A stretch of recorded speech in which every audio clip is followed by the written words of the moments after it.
कहानी शुरू होती है एक छोटे से सुंदर गांव नीलपुर से। यह गांव कुछ सालों पहले हरियाली से भरा हुआ था, लेकिन पिछले साल से सूखा पड़ा था। खेती तबाह हो चुकी थी और लोग भूख से परेशान थे। इस गांव में एक गरीब किसान रहता था, नाम था राजू। राजू का परिवार बहुत ही ईमानदार था, लेकिन अब उनके पास खाने तक को कुछ नहीं बचा था। राजू अपने माँ से कहता है, माँ, आज भी खेत से कुछ नहीं मिला, ना अनाज मिला ना ही चारा मिला, और हमारी गाय भी भूखी है। अब गाय को किया चारा खिलाए, कुछ समझ नहीं आ रहा। माँ मुस्कुराते हुए कहती है, बेटा, जब मन साफ हो और कर्म अच्छे हों तो भगवान खुद रास्ता निकाल देते हैं। तू चिंता मत कर, सब ठीक हो जाएगा। राजू गाय के लिए चारा ढूंढने जंगल में जाता है।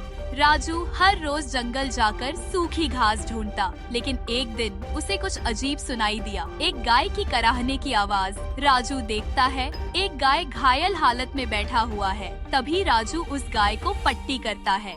तभी गाय बोलती है, राजू, तू एक नेक दिल का लड़का है। मैं कोई साधारण गाय नहीं हूँ, मैं स्वर्ग की जादुई गाय गौरी हूँ। मैंने इंसानों की दया को परखने के लिए पृथ्वी पर रूप लिया है। तुम पास हो गए।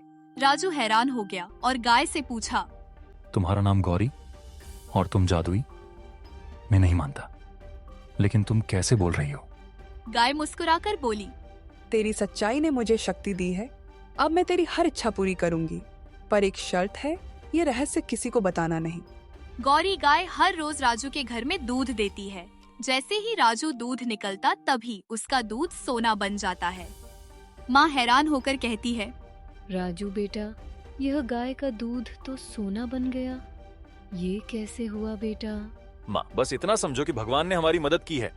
अब हम गांव के भूखे लोगों की मदद करेंगे और किसी को भूख से मरने नहीं देंगे। राजू और उसकी माँ गांव में खुशी से गांव वालों को अनाज बांटते हैं। नीलपुर गांव फिर से खुशहाल होने लगता है। गांव का लालची जमींदार कालिया देखता है कि राजू अमीर हो गया है। कालिया क्रोध में कहता है, ये गांव का गरीब दूध बेचने वाला लड़का अचानक से अमीर कैसे हो गया? जरूर कोई चाल है, मुझे पता लगाना होगा।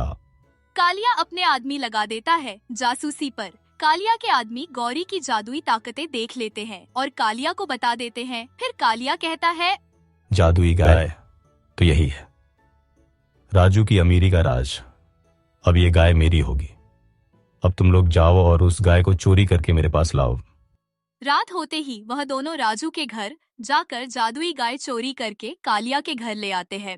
कालिया जबरदस्ती गौरी से सोना निकलवाने की कोशिश करता है, लेकिन सोना नहीं निकलता। तभी गौरी क्रोधित होकर गरजती है, तू लालची है, निर्दयी है, तुझे मेरी शक्ति का लाभ नहीं मिलेगा। गौरी की आंखों से तेज प्रकाश निकलता है और कालिया के घर में सब कुछ राख हो जाता है। फिर गौरी वापस राजू के पास लौट जाती है। फिर गौरी कहती है, राजू, मैंने देखा तुमने मेरी दी हुई दौलत का इस्तेमाल सिर्फ अच्छाई के लिए किया, लोगों की मदद की, लेकिन अब मेरा समय पूरा हुआ, मुझे स्वर्ग लौटना होगा। फिर राजू रोते हुए कहता है, तुम चली जाओगी तो हम क्या करेंगे? तुम्हारे ही बदौलत गांव की इतनी मदद हुई, इसके लिए बहुत बहुत धन्यवाद। फिर गौरी कहती है, तुम्हारे दिल में जो अच्छाई है वही तुम्हारा असली खजाना है, इसे तुम कभी मत खोना। फिर वह जादुई गाय आसमानों में उड़ते उड़ते स्वर्ग लोक चली जाती है। राजू की सच्चाई, उसकी सेवा भावना और करुणा ने गांव को नया जीवन दे दिया। और यही है इस कहानी की सीख, जहां सच्चाई और दया है, वहीं सच्चा जादू है।